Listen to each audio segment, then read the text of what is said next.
नमस्कार, स्वागत है आपका हमारे सभी न्यूज मित्रों का।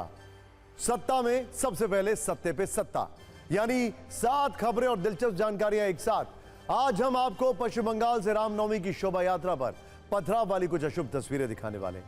ये दुखद तो है, लेकिन इन तस्वीरों में बात होनी जरूरी है, क्योंकि सोचिए, धार्मिक उन्माद के मंसूबे से छत पर पत्थर, लाठी, डंडे और बम वाला प्रबंध किया गया था। आज ये पूछना होगा कि देश में 28 राज्य हैं, लेकिन रामनवमी पर इस तरह का अपवित्र संयोग बंगाल में ही क्यों होता है? फिर सत्ता में शिल्पा शेट्टी के पति राज कुंद्रा का बिटकॉइन वाला राज खोलेंगे। आज प्रवर्तन निदेशालय ने शिल्पा शेट्टी और राज कुंद्रा की 98 यानी 98 करोड़ की संपत्ति जब्त कर ली है।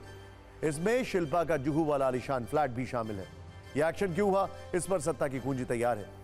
फिर न्यूज मित्रों के लिए एक बहुत जरूरी सवाल, क्या आपका बच्चा भी सेरेलैक खाता है?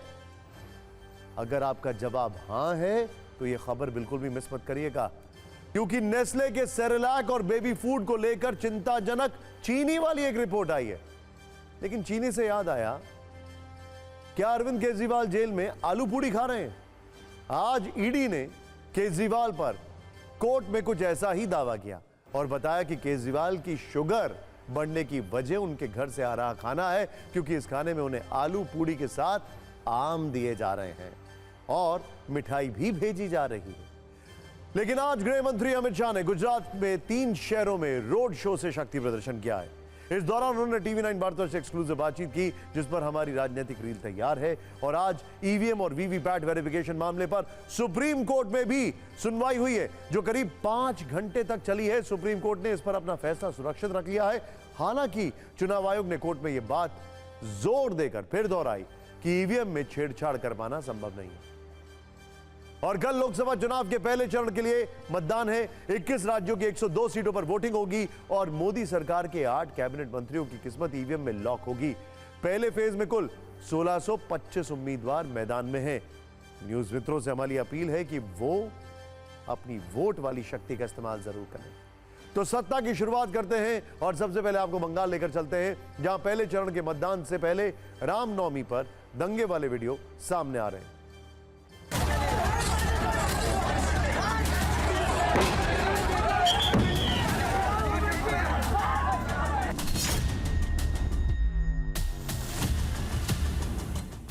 ঘটনা ঘটিয়েছিল কারা, আমি চ্যালেঞ্জ করে বলছি বিজেপি।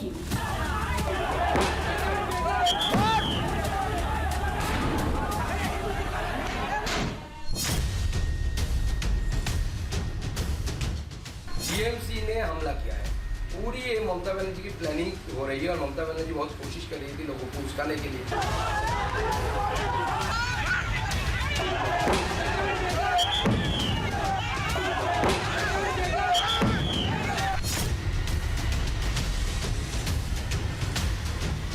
चुनावी समीकरण को बदलने के लिए किसी हालत में एक दरार पैदा किया जाए।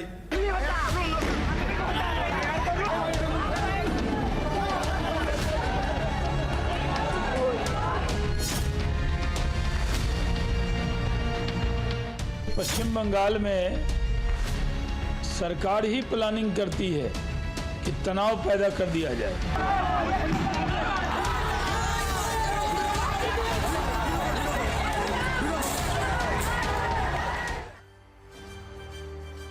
60 सेकंड के वीडियो ट्रेलर को देखने के बाद आपके मन में यह सवाल जरूर उठ रहा होगा कि आखिर बंगाल में पत्थरबाजों को खुली छूट मिलती कहां से है? इनके हौसले इतने बुलंद होते कैसे हैं?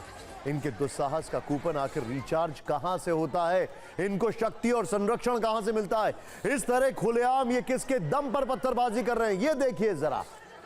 हो सकता है इनका चार्जिंग पॉइंट किसी बड़ी शक्ति के आसपास हो। इस बारे में जांच तो होनी ही चाहिए। सवाल यह भी है कि बंगाल त्योहारों पर अशांत क्यों हो जाता है? क्या बंगाल में शांति से कोई त्योहार नहीं मनाया जा सकता है? यह कहानी उस बंगाल की है जो विशेष तौर पर चुनाव के करीब आने पर बम, पत्थर, लाठी, डंडे वाली तस्वीरों के लिए पूरे देश में कुख्यात और बदनाम हो जाता है। जरा टाइमिंग पर भी नजर डालिए। कल से पूरे देश में लोकसभा चुनाव शुरू होने वाला है। चुनाव के पहले चरण से 2 दिन पहले रामनवमी के मौके पर बंगाल फिर से बम चैंपियन बन गया। तमाम तस्वीरों और तमाम सवालों पर सत्ता की यह कुंजी राष्ट्र हित में जरूरी है। सोचिए 15 अप्रैल को स्वयं मुख्यमंत्री ममता बनर्जी, जिनके पास पुलिस है, प्रशासन है, पावर है, सत्ता है, वो रामनवमी पर दंगे की आशंका जताती हैं। वो बकायदा मुर्शिदाबाद और इसके ठीक 2 दिन बाद 17 अप्रैल को वही होता है जिसका डर था, जिसके लिए बंगाल बदनाम है। पश्चिम बंगाल के 3 शहर मुर्शिदाबाद, मिदनापुर और नंदीग्राम में रामनवमी पर दंगाई भीड़ हर गली, हर मोहल्ले पर डंडे और पत्थर लेकर उतर गई। जहां जहां से शोभा यात्रा गुजर रही थी, वहां पर वो धार्मिक उन्माद फैलाने के लिए मौजूद थे। जाहिर है रामनवमी की सबसे अशुभ तस्वीर है। इस तस्वीरों की तह तक जाकर पूरी सच्चाई आपके सामने रखना आज बहुत जरूरी है। पहले आप 5 अनकट वीडियोस वाली कुंजी देखिए। इसमें लोकेशन है, चेहरे हैं, धार्मिक उन्माद वाले हथियार हैं। इस वीडियो को आप गौर से देखें ताकि इसके हर फ्रेम, हर एंगल को आप समझ सकें। और वहां की शायद पुलिस भी। सबसे पहले मुर्शिदाबाद से आए बम वाले इस वीडियो को देखिए। 27 सेकंड के इस वीडियो में हिंसा, हंगामा, नारेबाजी, बमबाजी सब कुछ है। मुर्शिदाबाद में शोभा यात्रा जा रही थी। इस दौरान बमबाजी शुरू हो गई। कुछ लोगों ने शोभा यात्रा की तरफ बम भी फेंके।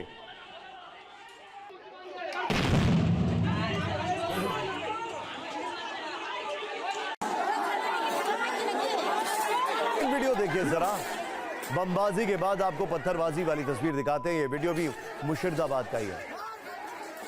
आप देख सकते हैं उपद्रवी घरों की छत पर मौजूद है। 7 लोग इस वीडियो में दिख रहे हैं जो घर की छत पर से पत्थर चला रहे हैं। बीजेपी नेता शुभेंदु अधिकारी ने ममता सरकार पर सवाल उठाते हुए हिंसा का ये वीडियो जारी किया। सवाल है कि ये लोग कौन है, कहां से आए हैं, इन्हें किसने भेजा, क्यों ये लोग चुनावी समय में बंगाल में माहौल और में नफरत वाला जहर घोल रहे हैं। अब जरा इसके बाद तीसरा वीडियो देखिए। मुर्शिदाबाद की एक और तस्वीर जो पत्थरबाजों को बेनकाब कर रही है। 18 सेकंड के इस वीडियो में घर की छत पर मौजूद कुछ लोग आपको दिख रहे होंगे जो किसी शातिर अपराधी की तरह हंगामा कर रहे हैं, पथराव कर रहे हैं, शोभा यात्रा में मौजूद लोगों को टारगेट बना रहे हैं।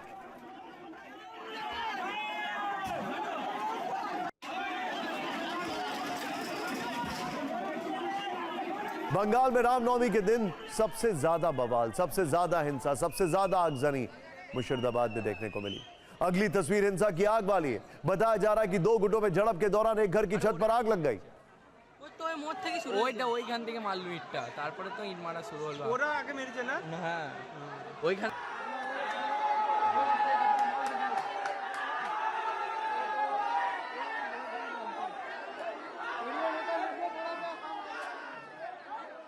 इसी तरह पश्चिम बंगाल के मिदनापुर में भी झड़प देखने को मिली। मिदनापुर में शोभा यात्रा के दौरान पथराव किया गया। पत्थरबाजी में कई लोग घायल हो गए।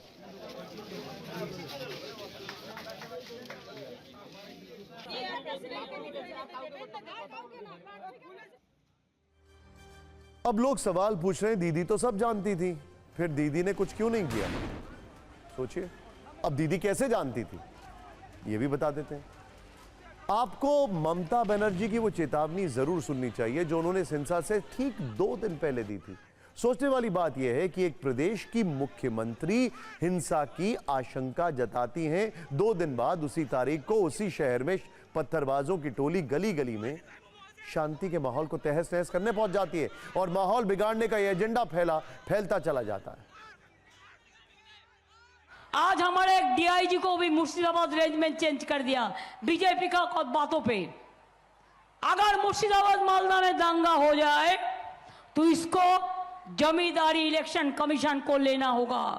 आप जानबूझ के बीजेपी का बात पे अब चुन चुन के ऑफिसर चेंज करता है पश्चिम बंगाल में, इसी के लिए कि जैसे बीजेपी का मौका मिले। अगर दंगा एक भी हो हम आपको पकड़ाएगा कि हमारा लॉ एंड ऑर्डर अभी इलेक्शन कमीशन आप देख रहा है। अब आपको ममता बनर्जी का वो बयान सुनाते हैं जो उन्होंने रामनवमी पर हिंसा के बाद दिया। रामनवमी पर दंगे की चेतावनी देने वाली ममता बनर्जी अब ये पूछ रही हैं कि रामनवमी मनाने वाले अस्त्र शस्त्र लेकर क्यों चलते हैं। ঘটনা ঘটিয়েছিল কারা, আমি চ্যালেঞ্জ করে বলছি বিজেপি, আপনি রামনবমীর মিছিল করতে গেছেন, অস্ত্র নিয়ে আক্রমণ করতে আপনাকে কে বলেছে? কে অধিকার দিয়েছে? মা দুর্গায় অধিকার দেয়নি। মা দুর্গা অসুর বধ করেছিল, আপনাদের মতো অসুরদের বধ করার জন্য মা দুর্গার প্রয়োজন আছে। 19 জন আহত হয়েছে। রামনবমীর আগের দিন আপনারা হঠাৎ করে ডিআইজি কে সরিয়ে দিলেন এই প্ল্যানটা করবার জন্য।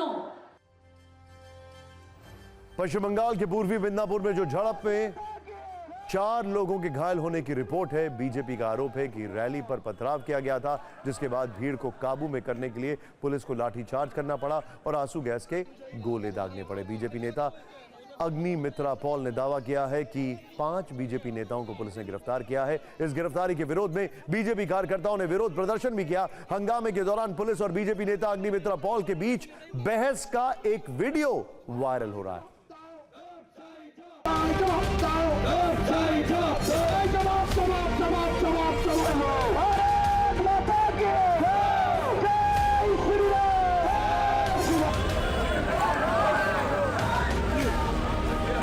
রামনবমীতে আমরা শান্তিপূর্ণ মিছিল করছি, আর আমাদের 4টে ছেলেকে অ্যারেস্ট করে নিল, আর যারা বোমবাজি করলো, যারা আমাদের ছেলেগুলোকে মারলো, আজকে 5টা ছেলে সিরিয়াস অবস্থায় সরকারি হাসপাতালে ভর্তি রয়েছে।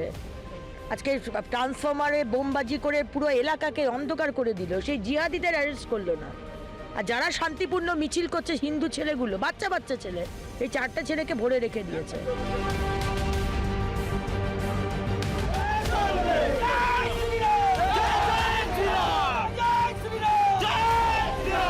পুলিশ আফটার অল তো পুলিশ হচ্ছে মমতার পুলিশ, রাজ্যের পুলিশ। পুলিশ মন্ত্রী কে? মুখ্যমন্ত্রী মমতা বন্দ্যোপাধ্যায়।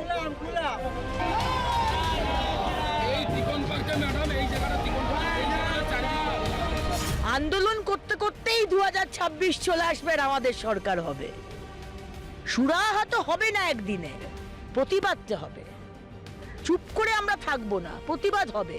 আসানসোলেও প্রতিবাদ হয়েছে, কলকাতাতেও হয়েছে, পশ্চিমবঙ্গে হয়েছে, মেদিনীপুরে হবে, খড়গপুরে হবে, যেখানে অন্যায় হবে সেখানে প্রতিবাদ হবে।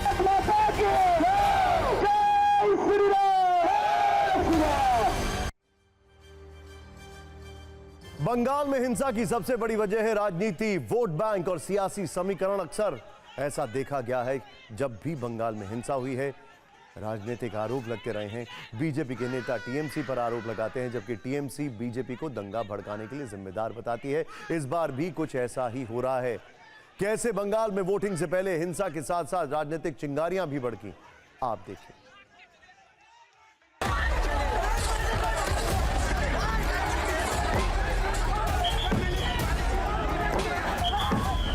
ওখানে বেছে বেছে সনাতনীদের দোকান লুট হয়েছে একটু আগে পর্যন্ত, এবং আমি এক্স স্যান্ডেলে দিয়েছি, দেখবেন পুলিশ রামনবমীর মিছিলে গ্যাসের সেল ফাটাচ্ছে।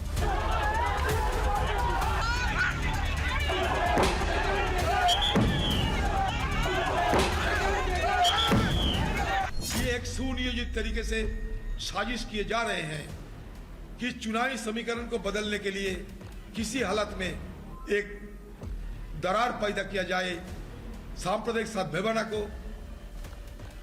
बिगड़ाते हुए इस इलाके में एक नया चुनावी समीकरण बनाया जाए। चौधरी मैन ऑफ नरेंद्र मोदी, तो यहाँ पर भाजपा का 2 भाई लेफ्ट फ्रंट एंड कांग्रेस आई, चौधरी हारने वाला है। उसको अभी रखने के लिए, उसको ये वोट प्रचार में रखने के लिए, न्यूज़ में रखने के लिए ये भाजपा हेल्प कर रहा है, भाजपा गोलमाल कर रहा है।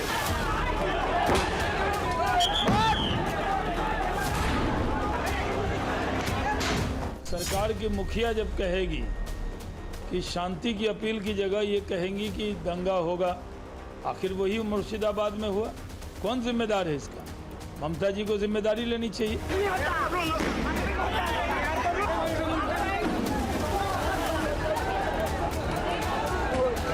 टीएमसी ने हमला किया है, पूरी ये ममता बनर्जी की प्लानिंग हो रही है और ममता बनर्जी बहुत कोशिश कर रही थी लोगों को उस्काने के लिए। इस जगह में ऐसा हो गया कि लोग ममता बनर्जी की ट्रैप में फंस गए और एक पूरी ममता बनर्जी की प्लानिंग है माइनॉरिटी वोट को कंसोलिडेशन करने की।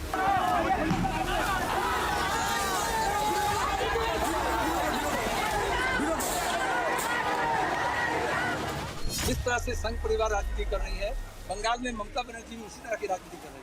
दोनों एक ही तरह की राजनीति करी, जिसके कारण शक्तिपूर्ण ये घटनाएं घटी। एक बड़ा सवाल मुझे आप सबसे पूछना है। दंगा हो सकता है, ये पता था। दंगा हो रहा है, ये भी पता था। तो फिर अकाउंटेबल, आंसरेबल कौन होगा, कौन कंट्रोल करेगा? बस यही नहीं पता है। अगर आप बंगाल की हिंसा को धार्मिक लेंस से देखेंगे तो हिंदू और मुसलमान वाली राजनीति नजर आएगी। ये हर बार खास तौर पर चुनाव के आसपास जरूर होता है। हमने पिछले कुछ वर्षों में बंगाल में हुई हिंसा और मौत पर आंकड़ों वाली एक कुंजी तैयार की है। गृह मंत्रालय की एक रिपोर्ट के अनुसार 2019 लोकसभा चुनाव के दौरान बंगाल में 693 हिंसा की घटनाएं और 11 मौतें हुई। 2021 विधानसभा चुनावों के परिणामों की घोषणा के बाद तृणमूल कांग्रेस की सरकार तीसरी बार सत्ता में लौटी थी। तब बंगाल के कुछ हिस्सों में हिंसा हुई थी और बीजेपी ने दावा किया था कि उसके कम से कम 6 कार्यकर्ता तृणमूल कांग्रेस के कार्यकर्ताओं द्वारा हमले में मारे गए। एनसीआरबी के आंकड़ों के अनुसार 2019 के लोकसभा चुनाव के बाद से बंगाल में टीएमसी और बीजेपी के कार्यकर्ताओं के बीच हुए संघर्ष में 47 राजनीतिक हत्याएं हुई हैं। साल 2018 में बंगाल में 12 राजनीतिक हत्याएं हुई थी। साल 1999 से 2016 तक 20 राजनीतिक हत्याएं हुई हैं। साल 2009 में 50 राजनीतिक हत्याएं हुई थी। पहले हम बात कर रहे थे कि बंगाल में कानून का राज है कि नहीं, अब हम बात कर रहे हैं राज कुंद्रा की। आज शिल्पा शेट्टी और राज कुंद्रा का नाम सोशल मीडिया से लेकर ब्रेकिंग न्यूज तक ट्रेंड कर रहा है और आरोपों के मुताबिक इसकी वजह है शिल्पा शेट्टी के पति राज कुंद्रा का बिटकॉइन वाला कारनामा, जो शिल्पा शेट्टी और राज कुंद्रा के लिए मुसीबत बनकर आया। आज प्रवर्तन निदेशालय ने शिल्पा और राज कुंद्रा की करीब 98 करोड़ की संपत्ति को जब्त कर लिया है। इसमें राज कुंद्रा के नाम पर पुणे में मौजूद एक आलीशान बंगला शामिल है। राज कुंद्रा के कुछ इक्विटी शेयर इसमें भी ईडी ने सीज कर लिए हैं और इसके अलावा शिल्पा शेट्टी के नाम पर जुहू में मौजूद शानदार फ्लैट पर भी ईडी का ताला लटक गया और इसकी जानकारी खुद प्रवर्तन निदेशालय की ओर से दी गई है। लेकिन हमारे बहुत सारे न्यूज मित्रों के मन में यह सवाल होगा कि आखिर शिल्पा और राज पर ईडी के इतने बड़े एक्शन की वजह क्या है? तो जवाब भी सुनिए। दरअसल इसकी जड़ में एक बिटकॉइन वाला पॉन्जी स्कीम घोटाला है, जिसमें मनी लॉन्ड्रिंग के तहत ईडी ने शिल्पा और राज कुंद्रा की संपत्ति पर एक्शन लिया और जांच में ईडी को यह पता चला है कि राज कुंद्रा भी इस स्कैम का हिस्सा थे। ईडी ने इस केस में 2018 में राज कुंद्रा से पूछताछ भी की थी। हालांकि तब यह साफ नहीं था कि इस घोटाले में राज कुंद्रा की कोई भूमिका है या नहीं, लेकिन अब जिस तरह से ईडी ने एक्शन लिया है उससे यह तय है कि आने वाले वक्त में राज कुंद्रा की मुश्किलें बढ़ने वाली हैं। अब हम आपको बताते हैं कि जिस घोटाले में शिल्पा शेट्टी और राज कुंद्रा की 98 करोड़ की संपत्ति अभी जब्त की गई है, आखिर वो घोटाला कब हुआ और कैसे किया गया। ईडी ने वेरिएबल टेक प्राइवेट लिमिटेड और इस घोटाले में शामिल कई आरोपियों के खिलाफ दर्ज एफआईआर के आधार पर जांच शुरू की। आरोप था कि इन आरोपियों ने वर्ष 2017 में बिटकॉइन के रूप में निवेशकों से 6600 करोड़ रुपए की रकम जुटाई और निवेशकों से वादा किया कि बिटकॉइन के रूप में हर महीने 10% रिटर्न का वो प्रॉमिस करते हैं।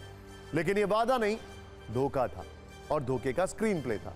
ईडी की जांच में यह भी बताया गया है कि आरोपियों ने निवेशकों से जो बिटकॉइन लिए उसका इस्तेमाल बिटकॉइन माइनिंग में होना था, लेकिन प्रमोटर्स ने गलत तरीके से अर्जित बिटकॉइन को ऑनलाइन वॉलेट में छिपा दिया और इसी को लेकर महाराष्ट्र और दिल्ली पुलिस ने जो एफआईआर दर्ज की है उस पर ईडी ने अपना शिकंजा कसना शुरू कर दिया। लेकिन इस घोटाले में शिल्पा शेट्टी के पति और बिजनेसमैन राज कुंद्रा का नाम सामने आया है, वो बता दें। ईडी की जांच के अनुसार राज कुंद्रा को इस पॉन्जी स्कीम घोटाले के मास्टरमाइंड अमित भारद्वाज से 285 बिटकॉइन मिले। ये बिटकॉइन राज कुंद्रा को यूक्रेन में एक बिटकॉइन माइनिंग में निवेश के लिए दिए गए थे, लेकिन दावा है कि वो निवेश हुआ नहीं। और ये बिटकॉइन आज भी राज कुंद्रा के पास है और मौजूदा वक्त में इसकी कीमत करीब 150 करोड़ रुपए हो गई है, क्योंकि आज की तारीख में एक बिटकॉइन का मूल्य 51,98,00,000 के बराबर है। क्योंकि नियमों के अनुसार भारत में क्रिप्टो करेंसी और बिटकॉइंस के माध्यम से बिजनेस करना गैर कानूनी है, लेकिन आरोप है कि राज कुंद्रा ने बिटकॉइन के जरिए बिजनेस किया और लेन देन में हेरफेर के आरोप भी राज कुंद्रा पर लगाए गए। और आज इसी को लेकर ईडी ने शिल्पा और राज की 98 करोड़ की संपत्ति को सीज कर दिया।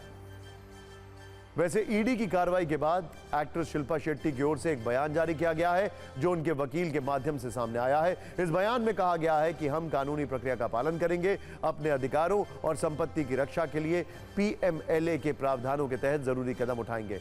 पहली नजर में राज कुंद्रा और शिल्पा शेट्टी कुंद्रा के खिलाफ कोई मामला नहीं बनता है। हमें माननीय न्यायपालिका पर पूरा भरोसा है। शिल्पा शेट्टी की ओर से यह भी कहा गया है कि मुझे विश्वास है जब हम माननीय परिवर्तन निदेशालय के समक्ष अपना निष्पक्ष प्रतिनिधित्व करेंगे तो जांच एजेंसियों से हमें न्याय मिलेगा। हमें निष्पक्ष जांच पर पूरा भरोसा है। जब भी जरूरत होगी हम अधिकारियों के साथ पूरा सहयोग करेंगे। वैसे शिल्पा के पति राज कुंद्रा मौजूदा वक्त में किसी परिचय के मोहताज नहीं है। हालांकि उनका यह परिचय आजकल गड़बड़ी में ज्यादा हो रहा है, बट खैर, क्योंकि अपने पिछले कुछ कारनामों की वजह से वो पहले ही काफी सुर्खियों में रह चुके हैं। आज अब बात करते हैं राज कुंद्रा के उस परिचय की। राज कुंद्रा से जुड़ा पोर्नोग्राफी केस, शायद आपको याद होगा, ये तस्वीर देख रहे हैं जिसमें उन्हें जेल की हवा खानी पड़ी थी। 2021 में पोर्नोग्राफी मामले में भी राज कुंद्रा का नाम सामने आया और यह मामला अश्लील फिल्म बनाने और उसे मोबाइल ऐप पर अपलोड करने से जुड़ा हुआ था। इस केस में मुंबई क्राइम ब्रांच ने फरवरी 2021 में एक एफआईआर दर्ज की। 19 जुलाई 2021 को राज कुंद्रा को कई घंटे की पूछताछ के बाद गिरफ्तार कर लिया गया था। फिर राज कुंद्रा 63 दिन जेल में रहे और उन्हें इसके बाद जमानत मिल गई। इसके बाद राज कुंद्रा ने 2022 में सीबीआई से अपनी बेगुनाही की अपील की थी और सिर्फ इतना ही नहीं, उन्होंने खुद पर आरोप लगने से लेकर जेल में बिताए 2 महीने की यात्रा पर एक फिल्म भी बनाई। और इसके बाद जब वो किसी सार्वजनिक समारोह या बाहर कहीं भी देखे जाते तो उनका चेहरा किसी मास्क से ढका रहता था और शायद इसी तरह की कुछ तस्वीरें आपने देखी होंगी। वैसे बहुत कम लोगों को इस बात की जानकारी होगी कि किसी जमाने में राज कुंद्रा हीरो के व्यापारी हुआ करते थे और उन्हें हीरो का यह कारोबार उन्होंने दुबई से शुरू किया था।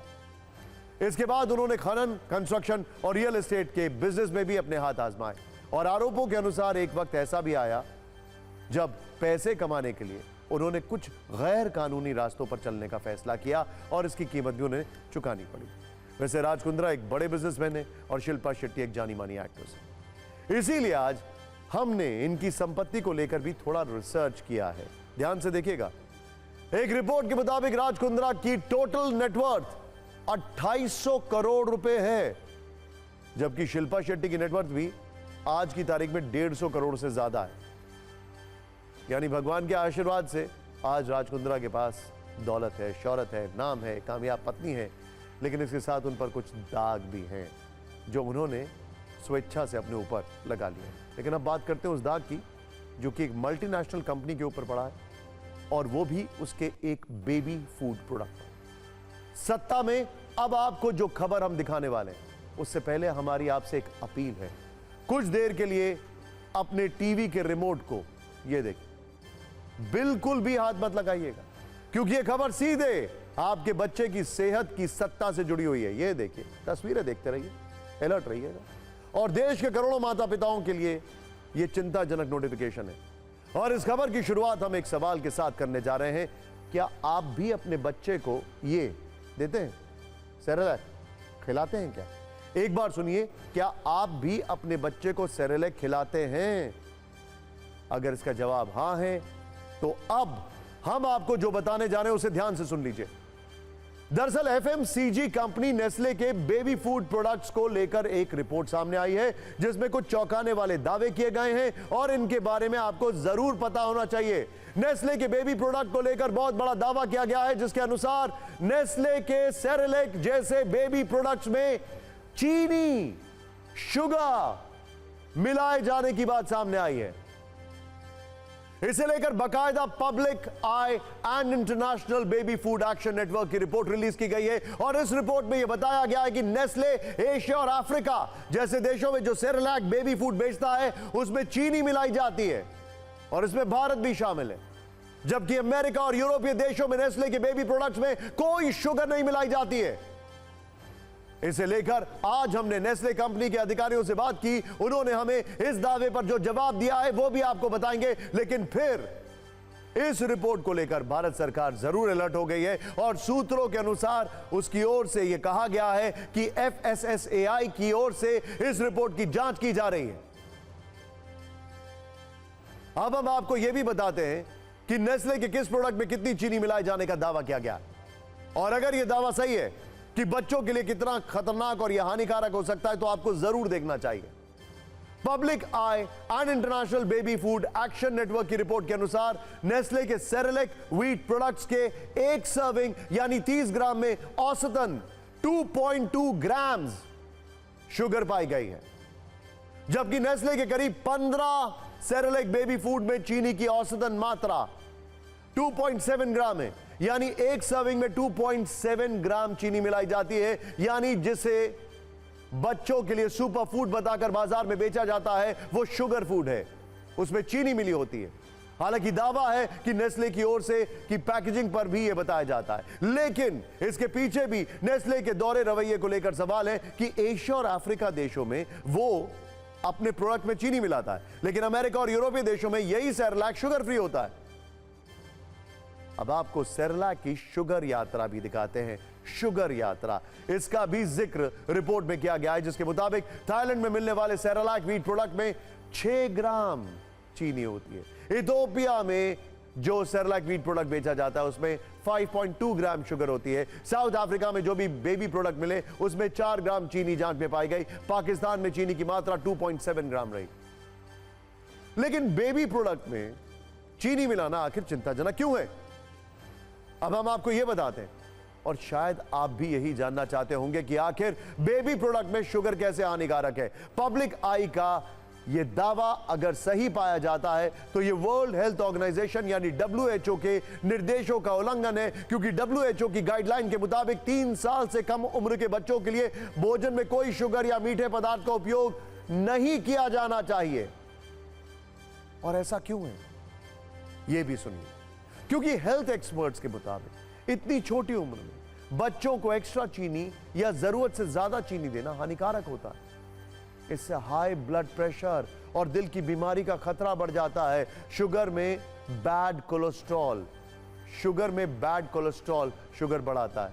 डायबिटीज हो सकती है, अल्जाइमर्स का खतरा हो सकता है, दांत में कैविटीज की समस्या हो सकती है और इसके अलावा चीनी का असर मेंटल हेल्थ पर पड़ता है, यानी इससे याददाश्त पर बुरा असर हो सकता है। जो रिपोर्ट पब्लिक आई की ओर से जारी की गई है उस पर नेस्ले की ओर से क्या जवाब दिया गया है वो देखिए। नेस्ले इंडिया के प्रवक्ता के अनुसार नेस्ले कभी भी अपने प्रोडक्ट्स में पोषक तत्वों को लेकर ना किसी तरह का समझौता करता है और ना ही आगे करेगा। ओके, नेस्ले के अनुसार यह सुनिश्चित किया जाता है कि भारत में निर्मित उत्पाद अतिरिक्त चीनी समेत सभी पोषक तत्वों की जरूरत से जुड़े कोडेक्स के मानकों का पूर्णता और कड़ाई के साथ पालन करते हैं। कंपनी ने पिछले 5 वर्षों में अपने बेबी फूड में अतिरिक्त शुगर को 30% तक कम कर दिया है। अपने बयान में नेस्ले ने यह भी कहा कि वो नियमित रूप से अपने फूड प्रोडक्ट्स की जांच करता है और गुणवत्ता, सुरक्षा और स्वाद से समझौता किए बिना अतिरिक्त शुगर के स्तर को कम करने के लिए अपने उत्पादों में सुधार करता है। बड़ा सवाल यह है, एक तो होता है ट्रेडिशन, जिस ट्रेडिशन के चलते ये बेबी फूड प्रोडक्ट दिया जाता है, एक होता है रिकमेंडेशन। तो कौन रिकमेंड करता है? अगर जो भी रिकमेंड करता है क्या वो ये नहीं देखता है? ये भी एक फैक्टर है। अब नजरिया नहीं, नेस्ले के सेरेलैक बेबी प्रोडक्ट्स को लेकर जो दावा किया गया है उसमें बात कानूनी और गैर कानूनी से ज्यादा दोहरे मापदंड और नैतिक अनैतिक की है। एक प्रोडक्ट जो अमेरिका और यूरोपीय देशों में शुगर फ्री है वो भारत में भी शुगर फ्री हो सकता है और इसमें कोई रॉकेट साइंस नहीं है। सच तो यह है कि इसमें किसी ने एक्स्ट्रा शुगर मिलाने के लिए एक्स्ट्रा दिमाग भी लगाया। खैर, बात करते हैं पॉलिटिक्स की, जहां पर दिमाग का बड़ा ज्यादा उपयोग हो रहा है आजकल, क्योंकि चुनाव नजदीक है। कल पहले फेज की वोटिंग होने वाली है। सत्ता में अब चलते हैं गुजरात, जहां आज गृह मंत्री अमित शाह ने 40 डिग्री वाले तापमान में राज्य की सियासी गर्मी को और भी बढ़ा दिया। और इन तस्वीरों से भी आप गृह मंत्री अमित शाह के तेवर, बीजेपी कार्यकर्ताओं के हाई जोश और आम लोगों के उत्साह का अंदाजा लगा सकते हैं। गृह मंत्री अमित शाह ने गुजरात के गांधीनगर लोकसभा क्षेत्र के साणंद में रोड शो किया। गांधीनगर से अमित शाह बीजेपी के प्रत्याशी हैं। इस रोड शो के दौरान उन्होंने टीवी 9 भारतवर्ष संवाददाता से खास बातचीत की है। गृह मंत्री जी, एक 10 लाख का टारगेट दिया है, आपको कार्यकर्ताओं ने 10 लाख का टारगेट दिया है जिताने के लिए, कैसा कहेंगे? गांधीनगर देख के ऐसा लगा? देखिए, सीट का मार्जिन तो जनता तय करती है, मगर उत्साह देखकर मैं इतना कह सकता हूं, हम गत चुनाव से बड़े बहुमत के साथ जीतने जा रहे हैं। आमतौर पे आप अपने क्षेत्र में प्रचार करने नहीं आते हैं, एक दिन आते हैं और पूरे देश का भ्रमण करते हैं। आज पहला और आखिरी दिन है, कल नामांकन करेंगे। मैं वोट डालने जरूर आऊंगा चुनाव के पहले। वोट डालने तो आप हर साल आते हैं, लेकिन सबसे महत्वपूर्ण सवाल ये उठ रहा है सर कि गुजरात में इस बार कैसा लग रहा है आपको फिजा? लोग कह रहे हैं क्षत्रिय थोड़ा नाराज हो रहे हैं। देखिए, जहां तक क्षत्रियों की नाराजगी का सवाल है, रूपाला जी ने हृदय से माफी मांग ली है। मैं मानता हूं गुजरात में 26 की 26 सीटें भारतीय जनता पार्टी गत चुनाव से ज्यादा ही बहुमत के साथ जीती। क्या आपने जो टारगेट रखा है, प्रधानमंत्री जी ने जो टारगेट दिया है 370 बीजेपी और 400 पार एनडीए, उस ओर बढ़ता हुआ दिख रहा पूरा चुनाव? आप देश भर का भ्रमण करें, पूर्व पश्चिम उत्तर दक्षिण हर जगह 400 पार का मूड। नेता वोट पाने के लिए किस तरह अपनी मेहनत और पसीने का निवेश कर रहे हैं, यह आपने देखा। लेकिन अब देश में निवेश वाले सीन से जुड़ी एक बड़ी खबर, जिसके कुछ महत्वपूर्ण पहलुओं का विश्लेषण हम एडवांस में कर रहे हैं। आप इसे सत्ता की कुंजी इन एडवांस भी कह सकते हैं। इलॉन मस्क 22 अप्रैल को भारत आ रहे हैं और प्रधानमंत्री नरेंद्र मोदी से मिलने वाले हैं। इस मुलाकात पर पूरी दुनिया की नजर होगी, क्योंकि मस्क अंतरिक्ष, इलेक्ट्रिक कार और सैटेलाइट इंटरनेट सहित कई बिजनेस में गेम चेंजर इनोवेशन कर रहे हैं और उन्हें अपने लिए भारत में भविष्य की संभावनाएं दिख रही हैं। इसीलिए वो 25,000 करोड़ रुपए दांव पर लगाने को तैयार हैं। इस मुलाकात से पहले वोटों वाला नहीं, बल्कि नोटों वाला एक महत्वपूर्ण रुझान आया। यहां नोट को निवेश ही समझिएगा। मस्क कोई नोटों की गड्डियां लेकर नहीं आने वाले, बल्कि वो निवेशों की गड्डी लेकर आ रहे हैं। खास तौर पर वो टेस्ला ईवी, यानी पंजाबी में कहें तो इलेक्ट्रिक गड्डी लेकर आ रहे हैं, जो भारतीय मार्केट में तहलका मचा देगी। हालांकि टेस्ला से भी ज्यादा महत्वपूर्ण है इलॉन मस्क की सैटेलाइट इंटरनेट सेवा स्टारलिंक अब भारत में संचालन के लिए मिलने वाली मंजूरी से सिर्फ एक कदम दूर है। मस्क की इस ग्लोबल कंपनी को global mobile personal communication bye satellite यानी GMPCS लाइसेंस लेना होगा, जो भारत में सैटेलाइट संचार सेवा देने के लिए जरूरी है। स्टारलिंक भारत और इलॉन मस्क दोनों के लिए गेम चेंजर साबित हो सकता है। भारत के 75% हिस्से में ब्रॉडबैंड इंटरनेट नहीं है। हालांकि सभी शहरी इलाकों में किसी ना किसी तरह की इंटरनेट कनेक्टिविटी है, लेकिन ग्रामीण इलाकों में कनेक्टिविटी कमजोर है, जबकि 66% आबादी गांव में रहती है। स्टारलिंक के आने पर भारत के चप्पे चप्पे तक सैटेलाइट के जरिए ब्रॉडबैंड इंटरनेट की पहुंच सुलभ हो जाएगी। मस्क के भारत आने पर अगले हफ्ते इसकी घोषणा हो सकती है। स्टारलिंक को जो मंजूरी दी जाएगी, उससे सुरक्षा और डेटा प्राइवेसी का सवाल भी जुड़ा है, इसीलिए शर्तों पर भी पैनी नजर रखनी होगी। देखना होगा कि इलॉन मस्क भारत की कड़ी शर्तों के बीच अपने लिए डील और दोस्ती वाला समीकरण कैसे फिट करते हैं। भारत के लिए एक बड़ा बूस्टर निवेश होगा। दूसरी तरफ मस्क को भी इस डील की जरूरत है। टेस्ला को अमेरिकी और चाइनीज मार्केट में चुनौती मिल रही है, जबकि भारत का कार बाजार तेजी से बढ़ रहा है और यहां मस्क के टेस्ला वाले बिजनेस के लिए हाई स्पीड ड्राइविंग के मौके हैं। मस्क को भारत में किफायती मैन्युफैक्चरिंग की संभावनाएं भी दिख रही हैं, जबकि स्टारलिंक एक अलग तरह का बूस्टर है, जो भारत में मस्क के महत्व और मस्क की महत्वाकांक्षाओं दोनों को बढ़ाएगा। लेकिन यहां पर हमारे हूटर जी की महत्वाकांक्षा बढ़ गई। कितनी खबरें होती हैं बताने के लिए, लेकिन हूटर जी का ब्रेक हमेशा लग जाता है। खैर, हमारी न्यूज रील्स को देखिए, शेयर करिए और फिर से हमें मिलिए सत्ता में, लेकिन TV9 देखते रहिए। नमस्कार।